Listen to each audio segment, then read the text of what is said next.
Assalamualaikum warahmatullahi wabarakatuh. Kembali lagi di channel Pejuang P3K. Sebelum menonton, jangan lupa subscribe, share, like, dan komen ya.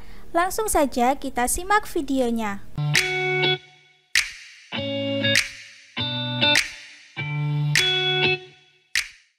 1.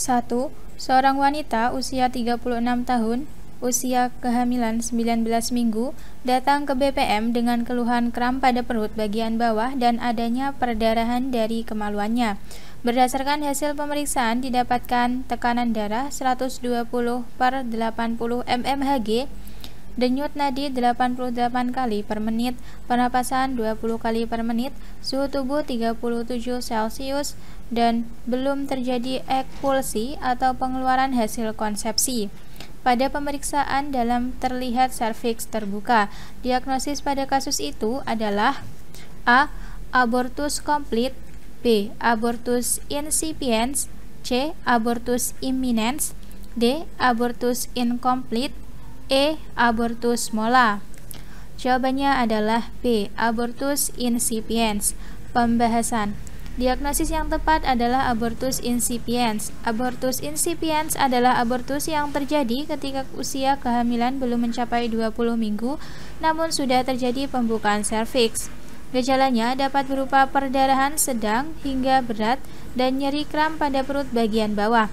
Dalam hal ini, kehamilan tidak dapat dipertahankan lagi. 2. Seorang perempuan usia 37 tahun, usia kehamilan 19 minggu, datang ke BPM dengan keluhan kram pada perut bagian bawah dan perdarahan dari kemaluannya. Hasil pemeriksaan diketahui tekanan darah 120/80 mmHg, nadi 88 kali per menit, pernapasan 24 kali per menit, suhu tubuh 37,4 Celcius, ekspulsi sebagian hasil konsepsi, dan pemeriksaan dalam serviks terbuka. Diagnosis pada kasus tersebut adalah A. Abortus komplit, B. Abortus insipiens, C. Abortus imminens, D. Abortus incomplete, E. Abortus mola. Jawabannya adalah D. Abortus incomplete. Pembahasan. Berdasarkan data di atas, diagnosis untuk pasien tersebut adalah abortus incomplete. Pada abortus ini, biasanya terjadi perdarahan yang banyak dan kontraksi rahim sehingga menyebabkan rasa nyeri pada perut, serviks terbuka, dan teraba jaringan sisa. Sebagian hasil konsepsi atau janin sudah keluar, dan saat dilakukan tes kehamilan, kemungkinan hasil masih positif, tetapi kehamilan sudah tidak bisa dipertahankan lagi. 3. Seorang perempuan usia 32 tahun, usia kehamilan 19 minggu, datang ke BPM dengan keluhan kram pada perut bagian bawah dan perdarahan dari kemaluannya. Hasil pemeriksaan diketahui tekanan darah 120/80 mmHg, denyut nadi 88 kali per menit, respirasi 24 kali per menit, dan suhu 37,5 Celcius. Riwayat ekspulsi, hasil konsepsi, dan pemeriksaan dalam serviks terbuka. Diagnosis yang tepat pada kasus di atas adalah A. Abortus komplit, B. Abortus insipiens, C. Abortus imminens, D. Abortus incomplete, E. Abortus mola. Jawabannya adalah A. Abortus komplit. Pembahasan. Pada abortus komplit, perdarahan yang terjadi hanya sedikit karena seluruh bagian janin telah keluar melalui mulut rahim. 4. Seorang perempuan usia 39 tahun, usia kehamilan 18 minggu, datang ke BPM dengan keluhan kram pada perut bagian bawah dan terjadi perdarahan dari kemaluannya. Hasil pemeriksaan tekanan darah 120/80 mmHg, nadi 88 kali per menit, respirasi 20 kali per menit, suhu 37 Celcius, dan TFU lebih besar dari usia gestasi. Pada pasien terdapat sindroma mirip preeklamsia, tidak terdengar DJJ, keluar jaringan seperti anggur, serta hasil VT tes serviks terbuka. Diagnosis yang sesuai adalah A. Abortus komplit, B. Abortus insipiens, C. Abortus imminens, D. Abortus incomplete, E. Abortus mola. Jawabannya adalah E. Abortus mola. Pembahasan. Perdarahan pada kehamilan awal juga dapat disebabkan oleh kehamilan mola. Abortus mola juga sering disebut dengan hamil anggur. Pada hamil anggur, umumnya rahim lebih besar daripada usia kehamilan yang seharusnya dan tidak ditemukan hasil konsepsi atau janin. 5. Seorang perempuan usia 28 tahun, infartu kala 1 fase aktif datang ke BPM. Berdasarkan hasil pemeriksaan, diketahui abdomen teraba kepala janin 3/5 di atas simfisis pubis dengan portio tipis lunak, pembukaan 8 cm, selaput ketuban utuh, serta terasa fontanel anterior dan orbita. Presentasi janin pada kasus di atas adalah A. Presentasi muka, B. Presentasi dahi, C. Presentasi dagu, D. Presentasi kepala, E. Presentasi bokong. Jawabannya adalah D. Presentasi kepala. Pembahasan. Berdasarkan data pasien infartu kala 1 fase aktif pada pemeriksaan abdomen teraba kepala janin 3/5 di atas simfisis pubis, portio tipis lunak, pembukaan 8 cm, selaput ketuban utuh, serta teraba fontanel anterior dan orbita, maka presentasi janin pasien tersebut adalah plasenta kepala. 6. Seorang perempuan berusia 28 tahun, infartu kala 1 fase aktif datang ke BPM. Berdasarkan hasil pemeriksaan, diketahui abdomen teraba lekukan antara oksiput dan punggung, portio tipis lunak, pembukaan 7 cm, selaput ketuban utuh, teraba muka, mulut dan rahang, serta jari tangan mudah masuk ke mulut janin. Presentasi janin pada kasus tersebut adalah A. Presentasi muka, B. Presentasi dahi, C. Presentasi dagu, D. Presentasi kepala, E. Presentasi mulut. Jawabannya adalah A. Presentasi muka. Pembahasan. Berdasarkan data pasien infartu kala 1 fase aktif, didapatkan abdomen teraba lekukan antara oksiput dan punggung, partio tipis lunak, pembukaan 7 cm, selaput ketuban utuh, teraba muka, mulut dan rahang, serta jari tangan mudah masuk ke mulut janin, maka presentasi janin adalah presentasi muka. 7. Seorang perempuan berusia 30 tahun datang ke BPM diantar oleh tetangganya dengan terburu-buru. Bidan melakukan pemeriksaan fisik dan pemeriksaan dalam pasien. Didapatkan hasil tenaga kontraksi per his 3 kali 10 menit per 45, denyut jantung janin 148 kali per menit, pembukaan 6 cm, ketuban positif, presentasi kepala, ubun-ubun kecil janin berada di kanan depan, penurunan H2+, molase tidak ada, dan kandung kemih penuh. Tindakan yang harus segera dilakukan bidan untuk membantu kemajuan persalinan pasien tersebut adalah A. Menganjurkan ibu mobilisasi, B. Memecahkan ketuban dan melakukan induksi, C. Memecahkan ketuban dan mobilisasi, D. Melakukan kateterisasi dan menganjurkan mobilisasi, E. Menganjurkan ibu BAK ke kamar mandi dan mobilisasi. Jawabannya adalah E. Menganjurkan ibu BAK ke kamar mandi dan mobilisasi. Pembahasan. Berdasarkan data di atas, didapatkan bahwa kandung kemih penuh dan sebaiknya dianjurkan berkemih dan juga melakukan mobilisasi supaya mempercepat penurunan kepala bayi. 8. Seorang perempuan berusia 21 tahun melahirkan spontan di BPM. Bayi lahir langsung menangis, warna kulit merah, pernapasan teratur, dan gerakan aktif. Setelah diperiksa, terlihat TFU 2 jari atas pusat, tidak teraba bagian janin, kontraksi baik, dan kandung kemih penuh. Prioritas tindakan pada pasien tersebut adalah A. Lakukan kateterisasi, B. Suntik oksitosin 20 IU per IM, C. Suntik oksitosin 10 IU per IM, D. Kateterisasi dan suntik oksitosin 10 IU per IM, E. Kateterisasi dan suntik oksitosin 20 IU per IM.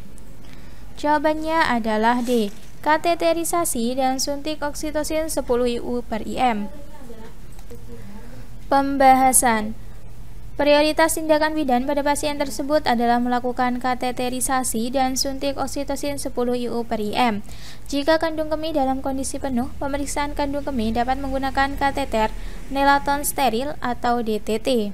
Selanjutnya, dilakukan pemberian oksitosin untuk tindakan PTT dengan menahan fundus secara dorsokranial.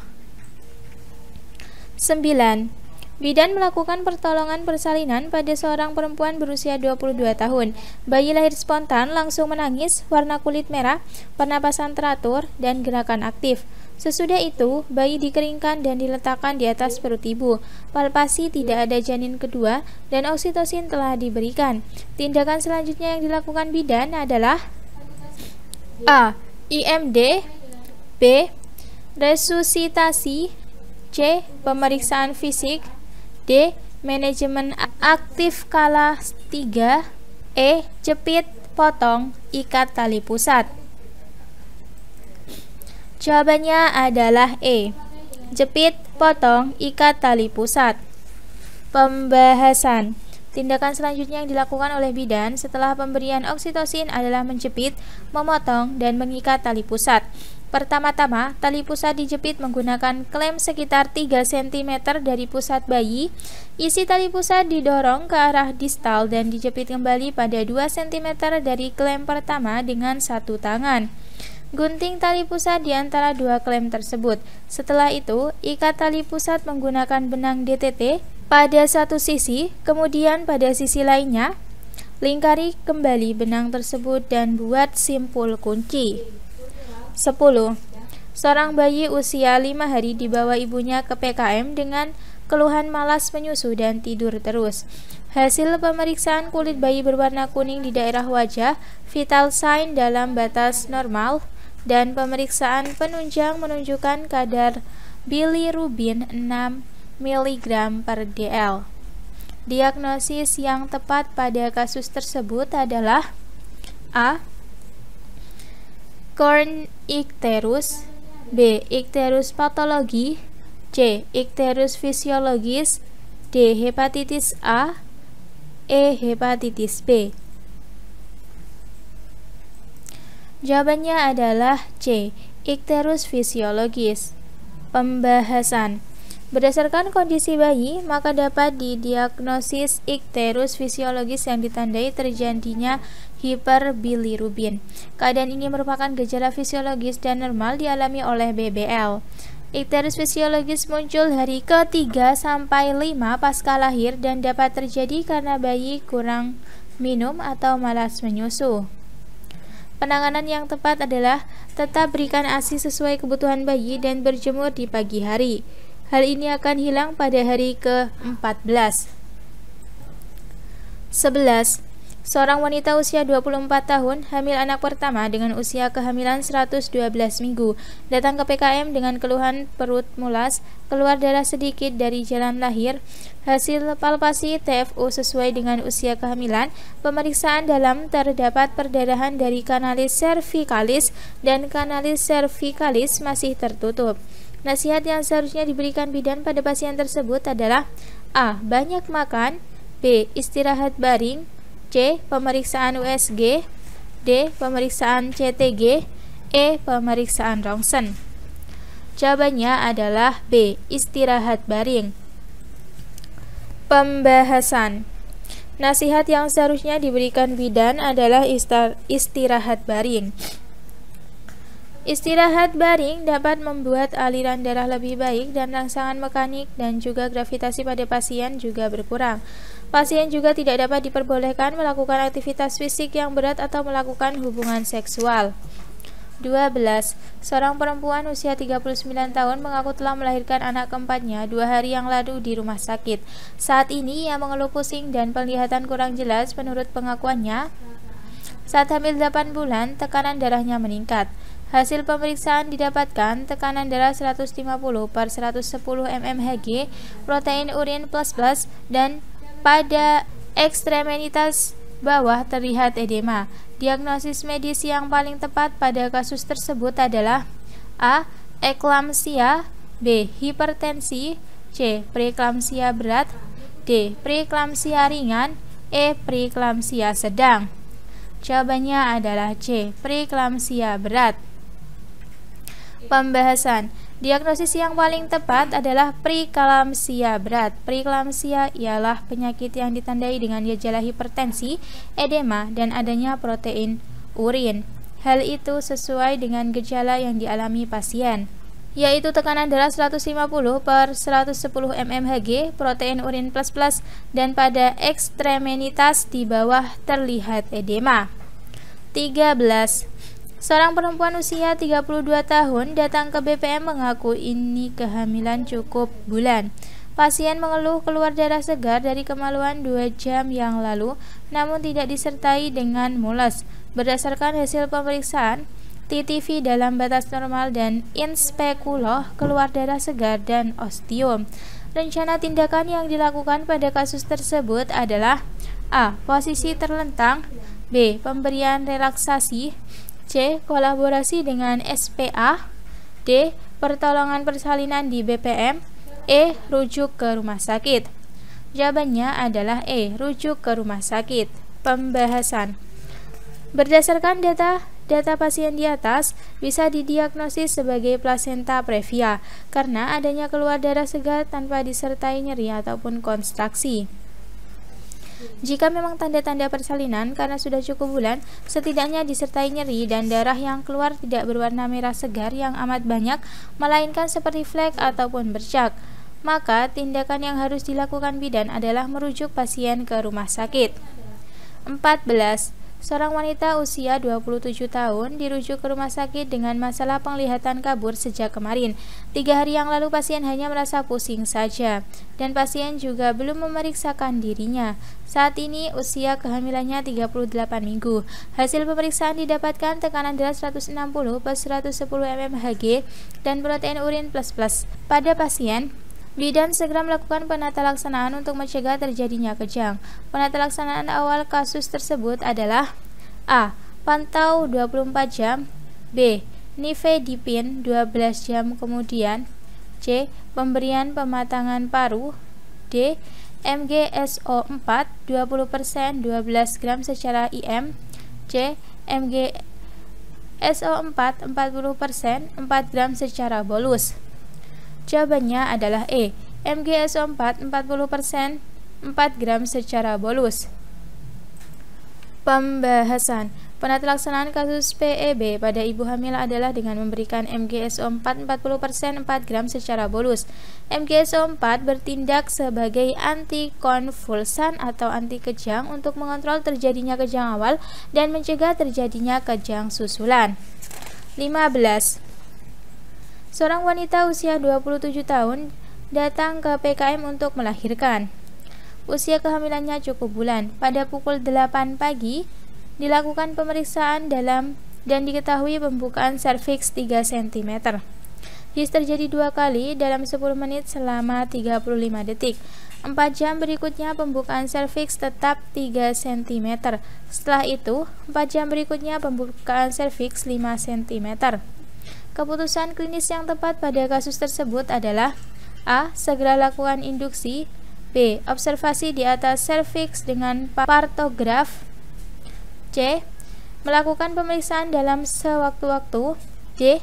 Segera pecahkan ketuban untuk mempercepat pembukaan serviks, E. Segera merujuk apabila dilatasi serviks di kanan garis waspada partograf. Jawabannya adalah B. Observasi dilatasi serviks dengan partograf. Pembahasan. Berdasarkan hasil pemantauan, pembukaan serviks pasien awalnya 3 cm, His terjadi 2 kali dalam 10 menit selama 35 detik. 4 jam berikutnya pembukaan serviks tetap 3 cm. Setelah itu, 4 jam berikutnya pembukaan serviks 5 cm, maka keputusan klinis yang tepat adalah observasi dilatasi serviks dengan partograf. Penilaian dan pencatatan pembukaan serviks dilakukan setiap 4 jam atau lebih sering dilakukan jika ada tanda-tanda penyulit. Terima kasih sudah menonton video ini. Jangan lupa like, comment, share, dan subscribe channel ini. Sampai jumpa di video selanjutnya. Semangat berjuang P3K!